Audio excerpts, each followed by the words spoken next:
સુરતમાં શિક્ષણ મંત્રીના વિસ્તારમાં આવેલી સરકારી શાળામાં આમ આદમી પક્ષ દ્વારા સફાઈ અભિયાન હાથ ધરીને રચનાત્મક વિરોધ કરવામાં આવ્યો હતો। આ વિરોધમાં નેતાઓ અને કોર્પોરેટર સહિતના પદાધિકારીઓ જોડાયા હતા, જેમણે શાળાની યોગ્ય રીતે સફાઈ કરીને વિરોધ પ્રદર્શિત કરતા બેનર દર્શાવ્યા હતા। આપના પ્રદેશ મહામંત્રી રાકેશ હિરપરાએ કહ્યું કે રાષ્ટ્રપિતા મહાત્મા ગાંધી બાપુની જન્મ જયંતિ સમયે સ્વચ્છ ભારત મિશનને 10 વર્ષ પૂર્ણ થયા છે। આ યોજનામાં અબજો રૂપિયા વપરાય છે। આમ છતાં ગુજરાતની સરકારી શાળાઓમાં શાળા સફાઈ માટે પૂરતી ગ્રાન્ટ આપવામાં આવતી નથી, જેથી વિદ્યાર્થીઓએ સફાઈ કરવી પડે છે અથવા તો શાળા અસ્વચ્છ રહે છે। શિક્ષણ મંત્રીના પોતાના શહેર અને વિસ્તારમાં શાળાઓને સાફ સફાઈ માટે માત્ર 2 થી 4 હજાર રૂપિયાની ગ્રાન્ટ દર મહિને આપવામાં આવે છે। આને કારણે બાળકોએ ગંદી જગ્યાઓમાં ભણવું પડે છે, મધ્યાહન ભોજન લેવું પડે છે। ગુજરાતના તમામ વાલીઓ વતી અમારી માંગણી છે કે ગુજરાતની તમામ સરકારી શાળાઓમાં કાયમી સફાઈ કર્મચારીઓની નિમણૂક કરવામાં આવે અને એ નિમણૂક ન થાય ત્યાં સુધી શાળા સફાઈની ગ્રાન્ટમાં વધારો કરવી જોઈએ, તેમ વધુમાં આપ દ્વારા જણાવવામાં આવ્યું હતું। નમસ્કાર, હું રાકેશ હિરપરા, પ્રદેશ મહામંત્રી આમ આદમી પાર્ટી ગુજરાત। આવતીકાલે સમગ્ર વિશ્વ પૂજ્ય મહાત્મા ગાંધી બાપુની જન્મ જયંતિ ઉજવશે।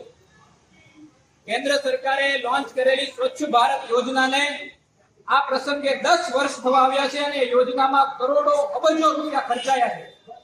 ત્યારે વાત કરવી છે મારે ગુજરાતની સરકારી શાળાઓની।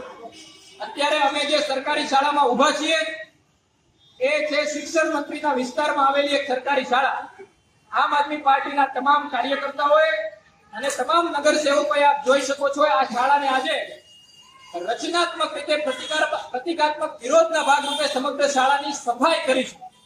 અમે સંદેશ આપવા માંગીએ છીએ કે સ્વચ્છ ભારત પાછળ કરોડો રૂપિયા ખર્ચાયા છતાંય ગુજરાતની સરકારી શાળાઓમાં કાયમી સફાઈ કર્મચારીઓ નથી। અમારી માંગણી છે કે કાયમી સફાઈ કર્મચારીઓની ગુજરાતની તમામ સરકારી શાળાઓમાં નિમણૂક કરવામાં આવે અને જ્યાં સુધી આ નિમણૂક ન થાય ત્યાં સુધી સરકારી શાળાઓને સાફ સફાઈ માટે જે ગ્રાન્ટ આપવામાં આવે છે એમાં વધારો કરવામાં આવે। આપ સૌને જાણીને આશ્ચર્ય થશે કે અત્યારે અમે જે આપણે શાળામાં જે ઊભા છીએ એ શાળાને દર મહિને સાફ સફાઈ માટે માત્ર 1400 રૂપિયાની ગ્રાન્ટ આપવામાં આવે છે। ગુજરાતની અલગ અલગ સરકારી શાળાઓમાં 2 થી 4 હજાર રૂપિયા સુધીની દર મહિને ગ્રાન્ટ આપવામાં આવે છે। આટલા પૈસામાં એક આખી શાળા એક મહિનામાં કેવી રીતે સાફ થઈ શકે? તો એક તરફ સ્વચ્છ ભારત મિશનમાં કરોડો રૂપિયા અબજો રૂપિયા ખર્ચાય છે, એક તરફ સ્વચ્છ ભારતના નામે તાઇફાઓ થાય છે અને બીજી તરફ શિક્ષણ મંત્રીના શહેરમાં, શિક્ષણ મંત્રીના વિસ્તારમાં સરકારી શાળાઓ ગંદી છે, એ સરકારી શાળાઓને સાફ સફાઈ માટે પૂરતી ગ્રાન્ટ નથી। તો આજે અમારી માંગણી છે, આમ આદમી પાર્ટી ગુજરાત સમગ્ર ગુજરાતમાં આ મુદ્દે શિક્ષણ મંત્રીનો વિરોધ કરશે, રચનાત્મક વિરોધ।